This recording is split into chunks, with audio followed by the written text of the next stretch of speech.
Hey guys, what's going on? We're out here shooting a video. Got a little fire going, depending on which way the wind blows. We got people mowing, but we'll have some fun. But I feel like I wanted a hot dog. So I got a little wet wood, which is why it's so smoky dry out here, and got a fire going in the fire pit. I can't take it anymore. I couldn't wait. I'm not a dummy who plays with wet wood. But I just want to talk a little bit about following up on a video I did a few weeks ago. And just talking about like how the comic book hobby thing with things going online and everything was like breaking my heart. You know, a little bit of them. I don't say I got emotional, but there's a little bit of follow-up. But last two nights I had like insomnia, where I even missed a day of work. And so I ended up like watching some videos, and I saw some pretty amazing stuff out there. Right? Saw a few positive channels. Plus, I've been doing my live stream shows. It seems like it's every Saturday, and it's picking up with Jared Osborne, Caverns of Chaos.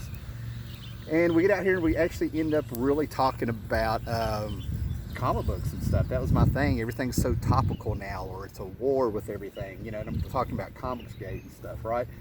But while I had that insomnia, I ended up playing around with YouTube videos and stuff. Like, I do this every now and then. I'm like, okay, what's going around out there? Has the weather changed? So I sat there and I played around, and I found two channels. One I knew about, the other one was kind of new and surprised me. One was comic book, Comic Book Kayfabe. I found their channel months ago, and a lot of people have recommended those channels to me. But I already knew about them, and what they do is very cool. I mean, go check out the channel. I'm not slamming them, but I'm saying for my personal taste, what I saw was a lot of stuff that had already been done, like back in the day. I mean, I've been doing this for almost, I think 9.5 years, creeping up on 10 or something like that. And it really, what the cartoonist kayfabe, that might be what they're called, does is a lot like what we used to do. Get a topic, talk comics, bring out gems out of the comic book collection, really go in depth. And they have guys like Tom Scioli on there every now and then stuff. But they did something that was one of the best interviews, not just in comics or YouTube, but like overall a great interview with the great Howard Chaykin this past week. And I ended up watching some of that, and it was just awesome. I mean, I'm gonna go back and finish it. But the other channel that I found was the original social club, Drink and Draw Social Club, the original Drink and Draw Social Club, I think. And it's a couple of comic book pros, and they ended up having Walt Simonson on there, and it was a fantastic live stream interview, sort of informal interview. Everybody on there, they have Joe Quesada and a few other people, and everybody on there draws while they're talking and letting other people talk and stuff. And I thought that was just fantastic. It was nice to talk about comics without bringing up like things like ComicGate, things like that, not slamming ComicGate. So speaking of ComicGate, I kind of jumped over to two other channels, and it was like the same thing they were doing months ago when I checked them out, 2 or 3 months ago when I checked them out, because of the same thing, just kind of wanting to test the weather and see what's going on, because like it or not, ComicsGate is part of comic book history. So while I was watching that stuff, I'm like, my God, they're still talking about the same thing. ComicsGate had a point where it was necessary. A lot of creators being nasty out there towards the fans over the last couple of years. You know, for you guys that are catching up or dodging this stuff, you know, they really pulled up the carpet and showed a lot of dirt with the industry and stuff that really affected the hobby, and how people, including me, read comics. And it just kind of soured a lot of the books for some of these creators I liked and respected. But it really just amazed me how they're still talking about the same thing. But in every video I watched, Diversity Comics and even Comic Artist Pro Secrets and stuff, now I'm not going to slide them. They have an audience, they're making money. But what really surprised me is, I think I've said this before in a video or something, they kind of remind me of Image back in the day. They set out saying they weren't going to be like Marvel and stuff in DC, but then they turned it into a business, and it seems like that's what ComicsGate is now. Now that's significant, because I'm one of those people, if there's an argument or a confrontation and things like that going on, we reach a resolution. I mean, I'm a social worker. My whole point of my job is coming up with resolutions. You got win-win, win-lose, compromise, things like that. There's all kinds of goals you set to kind of dig things out, get them out in the surface, and everybody, calls a truce, or they, whatever, right? But it's impossible. I always said it was a symbiotic relationship. Channels like that aren't going to survive unless they have negative stuff to talk about and stuff, right? And it seems like a lot of creators have closed ranks, but with them coming on YouTube, and some of them have already been there for a couple years, I'm noticing they move forward. I saw a diversity in comics video that I didn't make it very far into it, but he said cartoonist kayfabe. He was talking about the Howard Chaykin interview, which blew my mind because I watched it right before his video. It came out and he was talking about how cartoonist kayfabe supposedly had blocked him on YouTube and a lot of people that watches his stuff. So there's still a little bit of a war going on, but it really seems like the people who are in the industry are just really doing their own thing and having a good time. And I wouldn't say it's completely positive, but you know, I sat there and was mesmerized with some of the videos that I saw for at least 20 minutes. And the other ones I couldn't make it through 4 or 5 minutes because it's the same old stuff. Now, what's the point of me saying all this and everything like that? I'm just saying that it's really good for me to find channels that really kind of get me pumped up. I don't have to think about topical issues and wars and people acting nasty when they're talking about comics.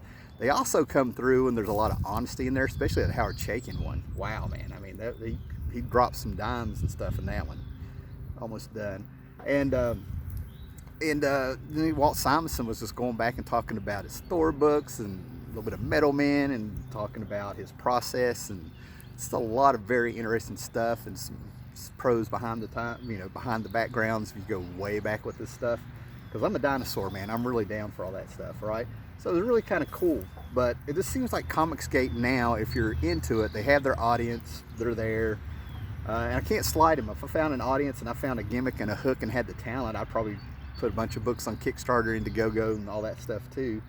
But it really seems like there will never be a resolution or never be a goal with anything involving ComicsGate, because both sides seem to be profiting from it, either in fame, views, hits, being talked about. And of course, as long as ComicsGate's going on, these guys are going to be selling books. And every video I saw, the first part of the video was a commercial. Please go donate, please buy my book, here's when it's coming out, here's where I'm at with it. It just kind of blows my mind that something that claimed to be a movement to improve comics and for the customers and save the industry and stop killing the industry and stuff, pretty much it's just a big commercial. It's a pretty good gimmick when you think about it. Like, we're the alternative, we're the nice people, and they constantly have to do videos, you know, calling out all the negative stuff, and it seems like that's a lot of what it is. I mean, a little variety would be nice, but it's not my channel, I'm not running them. And again, it's not a slam or a slight. ComicsGate and YouTube, to me, seems like it's part of comic book history. And you guys know that I'm into that stuff. And it's just real interesting to be watching this stuff right now. And I'm real curious on how long it's going to go. How long is it going to last? You know, because I'm telling you, man, since I did my 3 videos back in like 2016 and we're in 2020 now, it really blows my mind that I can still go back to my 3 videos, said what I had to say, and it seems like that stuff is just getting, it's the same thing they're talking about and the same behaviors they're talking about, and it's at the point of like, you know, who cares, you know? So it's great that they have that audience in the channel, but it seems like some of the pros have just started having fun and they're sitting around and they're doing some YouTube videos and they're bringing on comic book personalities, and they're just laid back.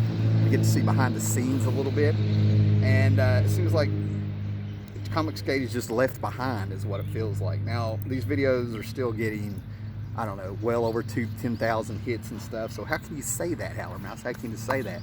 Well, basically, the reason I'm saying that is that there's still, just like there was an audience that wanted better comic books, it seems like there's an audience out there that wants to talk about anything but ComicsGate. There is a part that's just kind of sick of it. They're there, they're doing their own thing. And I'm just wondering how long they can go with churning out their books and doing their fundraisers and crawling through Twitter and coming up with topics and stuff. I'm not saying they're struggling, it's just it seems like it's getting a little bit repetitive and they do more work finding a topic than what's up there. This is after just 2 days of having insomnia and playing around with the videos. I could be totally wrong. But the problem is that if you talk about some topical stuff, it's like you've checked a side. You've checked in on one side or the other when I'm just observing. And, you know, it's kind of like some of the stuff is talked about behind the scenes anyway, real hush hush. Like, you know, don't say it in public and stuff. We gotta get past that. You can talk about things without picking a side and just observing them. You know, you can. And we really need to get back with that. I think more people would make videos if they weren't worried about getting a torrential and stuff. Yep, it's a Howler Mouse video. I get a message right towards the end of it. So, like I said, I'm just kind of reporting the weather. I'm making a hot dog, playing around with the fire pit, getting outside a little bit because it's a beautiful day, and figured, hey, while I'm doing this, let's talk. So yeah, I mean, that's just it. No big deal, no big drama, no nothing. Just a guy fixing some grub and, you know, checked out the YouTube scene and stuff, right? But I will say there's 2 books that have got me fired up. 3 things actually has got me fired up if you guys want to check it out. First of all, they've announced that Peter Laird and Kevin Eastman are coming back. It looks like reuniting for some IDW Teenage Mutant Ninja Turtle books where it's the last Ronin, where you have one last surviving turtle in the future carrying around all the other turtles' weapons. And who is it? Who's the last surviving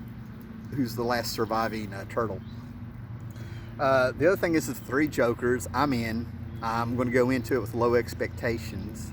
But the third thing is that if you check out Steve Rude, that great artist, on his Facebook, on May 8th, he's going to start, I think that's a Kickstarter, for a huge sketchbook. He hasn't put out a sketchbook since 2015, and he's put out one a year, and it's going to come with a lot of early bird specials, like t-shirts and prints and stuff if you jump on.